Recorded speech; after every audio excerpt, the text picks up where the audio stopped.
وَأَنفِقُوا خَيْرًا لِأَنفُسِكُمْ، اور خرچ کرو، یہ تمہارے لیے بہتر ہے، اپنی بہتری کے لیے، اپنی بھلائی کے لیے خرچ کرو۔ راہ خدا میں خرچ کرنے سے مال گھٹتا نہیں۔ میرے اور آپ کے آقا و مولا نے ایک مقام پہ قسم فرما کے 3 چیزیں بیان فرمائی، اس میں سے ایک چیز حضور نے یہ ارشاد فرمائی کہ جو شخص معاف کر دیتا ہے، میں اللہ کی قسم اٹھاتا ہوں کہ اس کی عزت کم نہیں ہوتی۔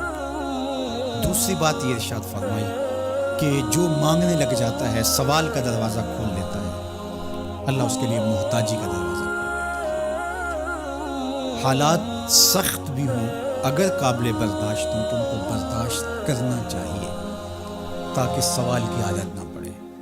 انسان مخمصے کی حالت میں ہو، مجبور ہو جائے تو وہ ایک الگ بات ہے، مخمصے کی حالت میں سوال جائز ہو جاتا ہے، لیکن اگر حالت مخمصے کی نہ ہو تو پھر سوال نہیں کرنا۔ تھوڑی سی مشکل آئی اور اناج بٹتے ہوئے دیکھا تو خود بھی سوالی بن کے جا کے کھڑے ہو گئے، جبکہ ہمارے گھر کے اندر اتنا کچھ موجود تھا کہ ہم گزر کر سکتے تھے، لیکن مفت کا مال ہے لہٰذا کوئی حرج نہیں ہے، تو پھر آہستہ آہستہ انسان اس کا عادی بن جاتا ہے۔ اللہ اس وقت سے بچائے کہ ہم محتاج ہوں اور ہمیں عملاً اس جگہ پہ آنا پڑے، اللہ سب کو محفوظ فرمائے۔ لیکن اگر حالات کچھ تلخ بھی ہوں تو پھر بھی اگر آپ دیکھیں اپنے آپ کو کہ کیا ہم ایسی جگہ پہ تو نہیں ہیں کہ ہم سوال کرنے جائیں، تو باہر ایک ماحول دیکھ کر کے تو لپک پڑنا، تو اس سے آپ کی طبع کے اندر سوال کی عادت پیدا ہوگی۔ تو اس لیے جو مانگنا شروع کر دیتا ہے پھر اس کے لیے محتاجی کا دروازہ بند نہیں ہوتا، الا یہ کہ کچھ سخت مجبور ہو جائے تو شریعت اس کو اس کی اجازت دیتی ہے۔ تیسری بات میرے اور آپ کے آقا و مولا نے جو قسم کر کے کہی، ما نقص مال عبد من صدقہ، کہ صدقے سے بندے کا مال کم نہیں ہوتا۔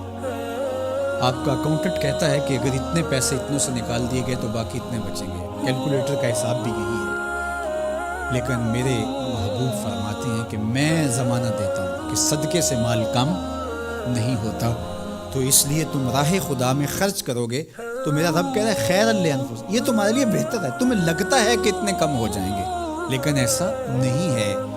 تمہارا مال صدقے سے گھٹتا نہیں ہے، صدقے سے تمہارا مال بڑھتا ہے، اور اللہ تعالیٰ جل شانہ ایک کا 10 گنا عطا کرتا ہے، 70 گنا عطا کرتا ہے، 700 گنا عطا کرتا ہے، فرمایا اللہ چاہے تو اس سے بھی زیادہ عطا کرتا ہے۔ اور پھر فرمایا ان تقرضوا اللہ قرضا حسنا یضاعفہ لکم، اگر تم اللہ کی راہ میں قرض حسنہ دو تو وہ دگنا کر کے دے۔ اچھا، یہ کیسا اللہ کا انداز بیان ہے کہ خود مال دے کے خود کہہ رہا ہے مجھے قرضہ دو، اور پھر خود کہتا ہے میں دگنا دوں گا۔ دیا ہوا کس نے ہے؟ اسی نے، اور کہتا ہے کہ جو میں نے تمہیں دیا ہے اس سے مجھے دو، اور میں پھر اس کو اپنے دیے ہوئے مال سے دیے گئے مال کو دگنا کر کے تمہیں لوٹاؤں گا۔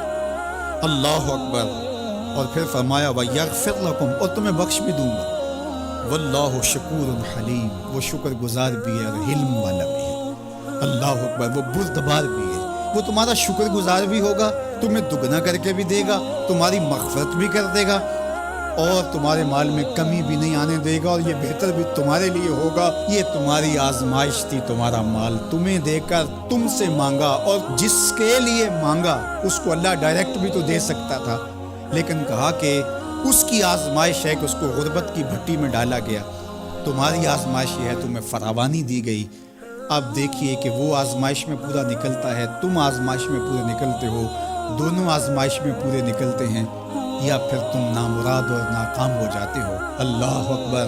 اللہ جل شانہ پورے عالم کے اوپر پھیلی ہوئی وبا کو دور فرمائے، بالخصوص امت مسلمہ کی خیر کرے، اور میرے وطن پاکستان کو امن کا، نور کا، رحمت کا گہوارہ بنائے، اور یہاں نظام رسول کی بہاریں پیدا کرے۔ اللہ ہمیں معاشی بحرانوں سے نکال کے معیشت کا استحکام عطا کرے، اور ایک دوسرے کے لیے جذبہ احساس، جذبہ ہمدردی